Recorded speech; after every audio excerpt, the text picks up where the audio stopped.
So my mother turned 80 last month, which is really fantastic and impressive. But what's even more impressive to me is that my dad died about a decade ago. And 2 years ago, my mom got remarried. Now, a lot of people think that love late in life isn't possible. They write it off. They say it's just not going to happen. It's too late. But I like my mother's story because for me,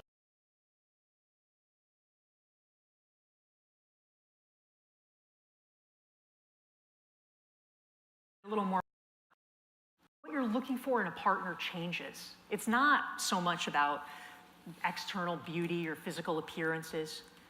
My mother is a wonderful person, and what she has is a characteristic that the most and value, which is training as a nurse.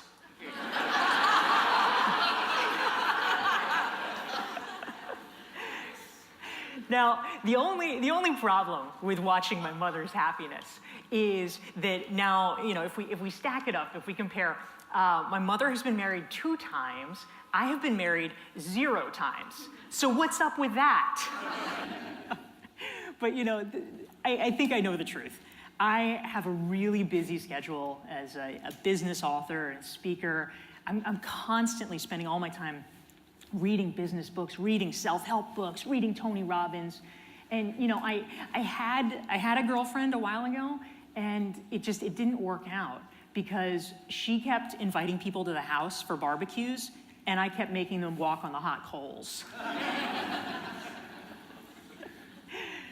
So today we're talking about how to live entrepreneurially, which is something that I've been looking into and researching and studying for the last number of years. I started my own business, my own entrepreneurial venture 11 years ago. And one of the things that gets a lot of press, of course, is, Google famously has their 20% time for their employees. But I think that too few of us in our own lives actually apply that same principle. What I have tried to do in my own life, one of the ways that I work to live entrepreneurially, is to carve out enough time to create side bets, to create things that I am doing in my life that don't necessarily have any direct application to the day job, the work that I do.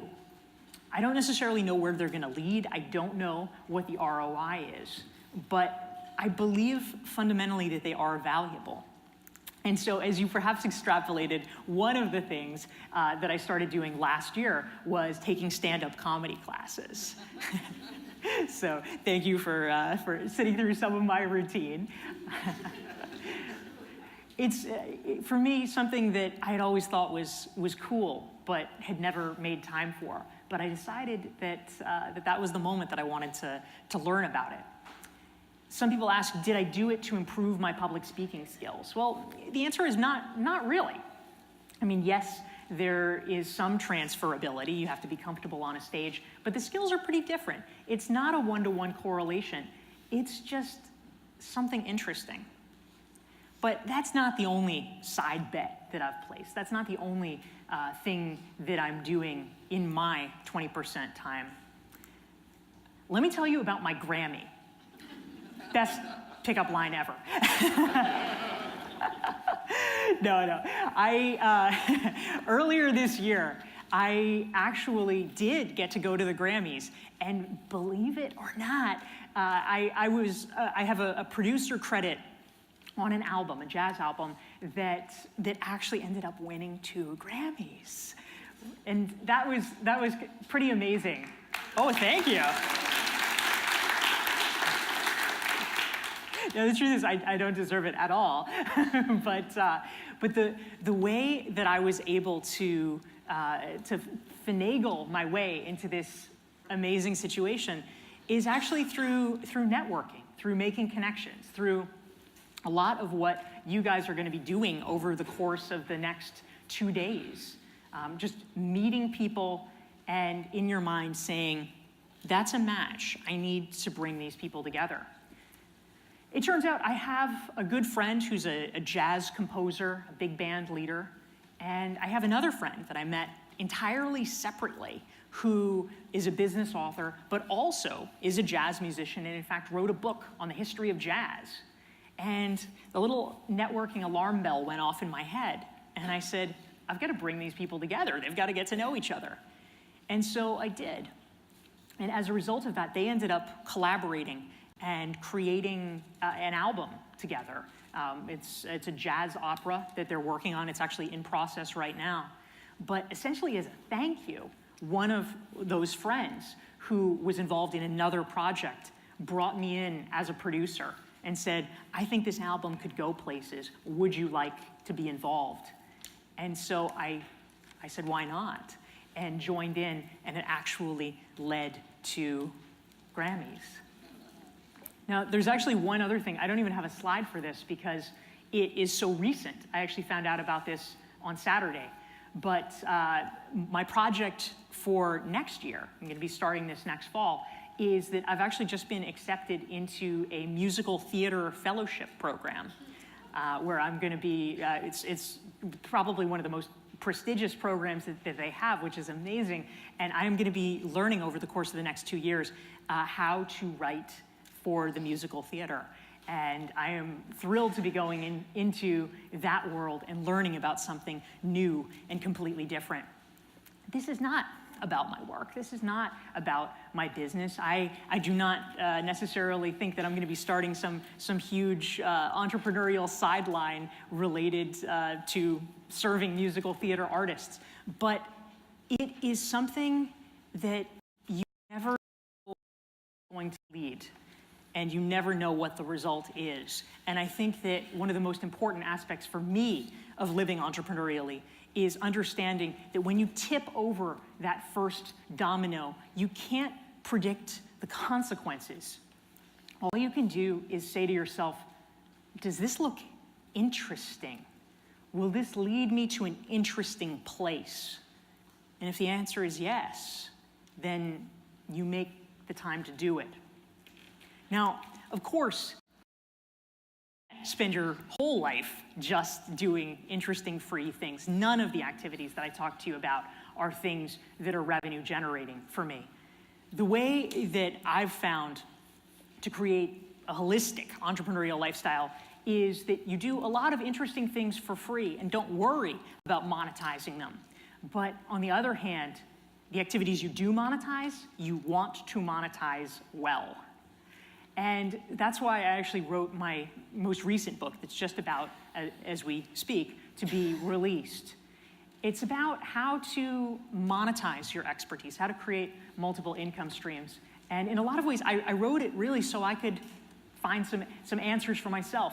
I had built up a great business for myself. I was doing well financially. But you look at some of the people out there, some exemplars, and you see that, the 7-figure incomes, and you say, well, what are they doing? What is that formula? And is there a way to understand it, to crack it, to reverse engineer it so that I can figure it out, and also so hopefully I can share it with other people?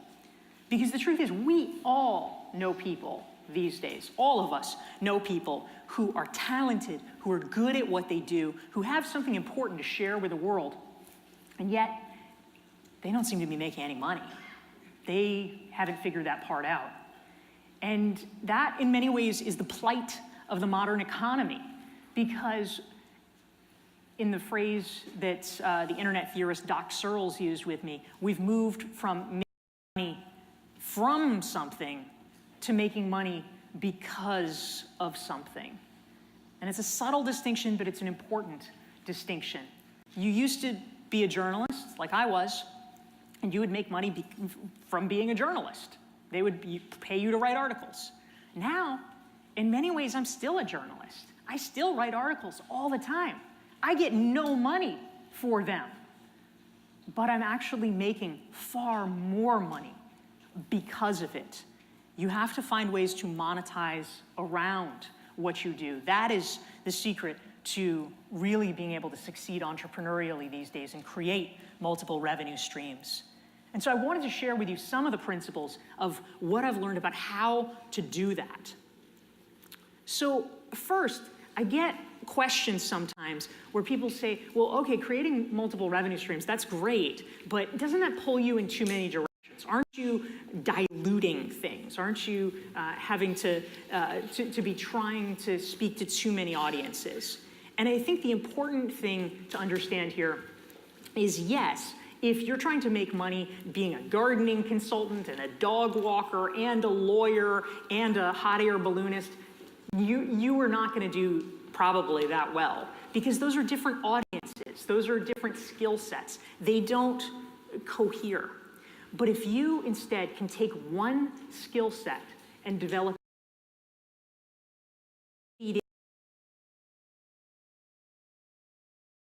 momentum so that the snowball is building. I'll give you an example. In terms of my own life, I now have 7 income streams. 8, actually, if you count them slightly differently. But I am making money from where I first started out, being a consultant, being a marketing strategy consultant. I also now do executive coaching, I do business school teaching, I give paid speeches, I write books, I have online courses, and I have affiliate income. The new income stream that I've just recently started doing is live workshops and masterminds. So 8 different ways of making money. They all come together. If I'm giving a speech, a paid speech, for instance, that might actually lead to more consulting or coaching clients. If I am teaching a business school class, down the road, some of those people might decide they want more information. Course. If someone joins my email list, they might buy my book and they might buy an affiliate product. All of those things come together and become symbiotic. If we can begin to think that way about maximizing our effort so that they join together, that's one way that we can become even more systematically entrepreneurial. The other key, of course, is that sometimes people try to do too much. They try to add on too many things at once. Now, for me, when I started my business in 2006, I only did one thing. I did marketing strategy consulting. I do marketing plans for companies or organizations. And that was good for a while. But over time, maybe 1 or 2 things a year, I would just add on and make it my focus. In around 2010, 2011, I decided I am going to start teaching, business school teaching, and make an effort. And I put myself out there, I networked like a maniac, and I broke in to be able to do that. In 2013, I was able to publish my first book, Reinventing You, and so I started being able to make money from writing books. That same year, having written the books, it opened up a new opportunity for me to start getting paid to speak.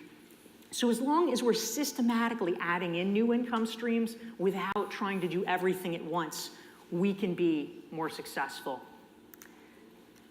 Now, another strategy which I've employed in the past 18 months or so is creating as you learn. And so in writing my new book, Entrepreneurial You, I actually had a strategy. I said, you know what, I really want to learn about new income streams, especially creating online courses. And so I built them in together. I did the interviews for the book in January and February of 2016, essentially so that I could get the chance to have coffee with some of the leading lights in the entrepreneurial world for free, learn their wisdom, and then over the course of the next year, apply it and put it into practice. I was able to launch my online course last year, it's called Recognized Expert, as a direct result of the techniques that I learned from interviewing them in depth. And I piloted it and tried it out.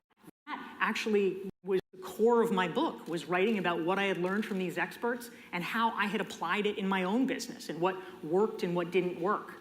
I've now brought in, over the course of 2016, I earned nearly an additional $200,000 more than I did the year before, strictly from applying what I learned in the research process.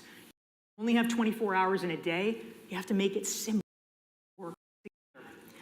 And then finally, it's about going for momentum, looking at what is already working and expanding there. We might have hypotheses about where we want to grow our business or what we want to do, but you always have to stay close to the customer and understand what they're asking for. And so in running the first pilot iteration of my online course, what I kept hearing again and again was that people wanted to come together. They wanted to be physically present as well as having the online experience. And so that's how I started my newest income stream of creating live workshops and masterminds. It wasn't something that I had planned on doing, but by listening to customer demand and paying close attention, being an active part of that community, I was able to create something that people wanted, and therefore it was able to be successful from the get-go. We all live in a world today that is increasingly disrupted, increasingly unmoored. We have to find ways to create our own career arcs. And one of the best ways, I believe, to do that is to begin thinking more entrepreneurially, acting more entrepreneurially, and finding ways to create your own multiple income streams. Thank you very much.